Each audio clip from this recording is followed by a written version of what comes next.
d'accord. 8h16, on n'est pas forcément d'accord aujourd'hui avec Éric Zemmour. Bonjour Éric. Bonjour. La victoire de Donald Trump a surpris tous les observateurs de la vie politique en France et elle vient percuter la prochaine présidentielle. Le facteur sonne toujours deux fois. Après le Brexit, Donald Trump. Après l'Europe, les États-Unis. Et la France dans tout ça? La menace se précise. Pour la bien-pensance, pour les élites, pour les médias, pour les sondeurs qui se sont encore trompés, pour les communicants qui conseillent toujours aux politiques de lisser leur discours, de l'édulcorer, de lutter contre les discriminations, de lutter contre le réchauffement climatique. Trump, c'est la défaite du féminisme, de l'antiracisme, du cosmopolitisme, de l'écologie. La défaite de l'idéologie dominante en Amérique, ce n'est pas comme en Angleterre, ou en Hongrie, ou en Pologne, ou en Autriche, ou même en Russie. L'Amérique, c'est le cœur de l'économie monde. L'Amérique, c'est le modèle culturel de la planète. La référence idéologique. Trump, c'est une subversion inouïe de l'idéologie dominante. Le nouveau président américain est élu par une Amérique blanche et populaire. L'Amérique de souche qui ne veut pas mourir, qui se bat contre les tendances démographiques.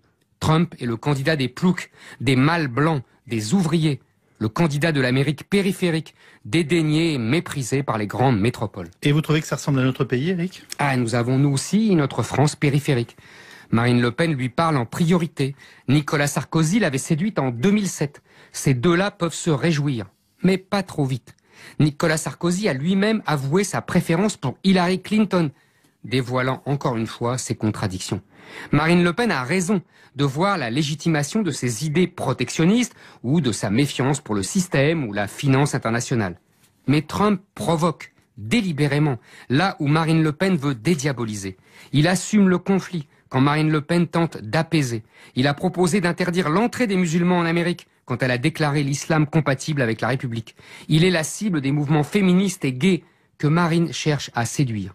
Le vote Trump ne manifeste pas la volonté du peuple américain de recouvrer une souveraineté qui n'a pas été abandonnée, mais le vote identitaire d'une Amérique qui veut rester l'Amérique.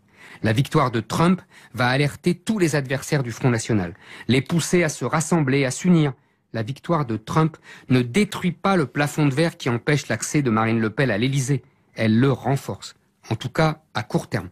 Cela poussera encore plus les électeurs de gauche vers Juppé, tuant au passage tout candidat socialiste. Juppé, ce serait l'exacte antithèse de Trump, dans la forme comme dans le fond. Pour notre pays alors, l'histoire se répéterait curieusement. En mai 1981, la France élisait un président socialiste. Quelques mois plus tôt, Margaret Thatcher s'était installée au 10 Downing Street et Ronald Reagan à la Maison-Blanche. Le couple anglo-saxon ouvrait le bal de la mondialisation libérale. La France socialiste était prise à contre-pied. La France était en décalage historique. La France finira par suivre les vents venus d'ouest, avec retard et dans la douleur. Avec le Brexit et Trump, le vent vient toujours de l'ouest, mais souffle dans l'autre sens. La France risque encore une fois le décalage historique. Oh, elle s'alignera, c'est sûr, mais on ne sait pas quand, ni comment, ni à quel prix. Éric Zemmour. Yves Calvi sur RTL.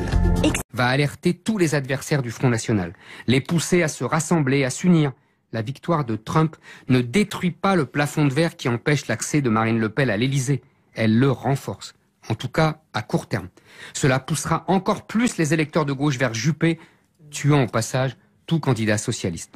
Juppé, ce serait l'exacte antithèse de Trump, dans la forme comme dans le fond. Pour notre pays alors, l'histoire se répéterait curieusement. En mai 1981, la France élisait un président socialiste. De lutter contre les discriminations, de lutter contre le réchauffement climatique. Trump, c'est la défaite du féminisme, de l'antiracisme, du cosmopolitisme, de l'écologie. La défaite de l'idéologie dominante en Amérique, ce n'est pas comme en Angleterre, ou en Hongrie, ou en Pologne, ou en Autriche, ou même en Russie. L'Amérique, c'est le cœur de l'économie monde. L'Amérique, c'est le modèle culturel de la planète. La référence idéologique. Trump, c'est une subversion inouïe de l'idéologie dominante. Le nouveau président américain est élu par une Amérique blanche et populaire. L'Amérique de souche. D'accord. 8h16, on n'est pas forcément d'accord aujourd'hui avec Éric Zemmour. Bonjour Éric. Bonjour.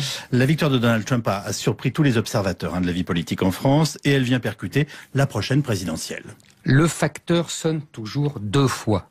Après le Brexit, Donald Trump. Après l'Europe, les États-Unis. Et la France dans tout ça? La menace se précise.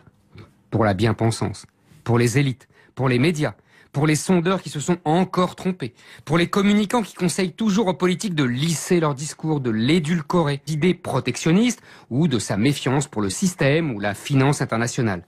Mais Trump provoque délibérément là où Marine Le Pen veut dédiaboliser.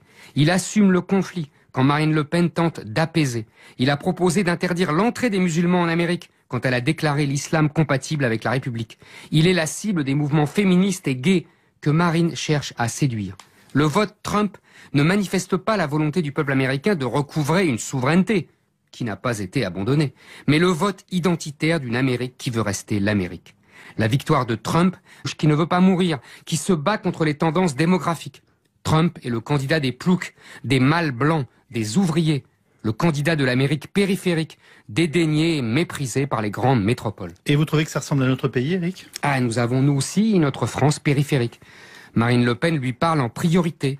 Nicolas Sarkozy l'avait séduite en 2007. Ces deux-là peuvent se réjouir, mais pas trop vite. Nicolas Sarkozy a lui-même avoué sa préférence pour Hillary Clinton, dévoilant encore une fois ses contradictions. Marine Le Pen a raison de voir la légitimation de ses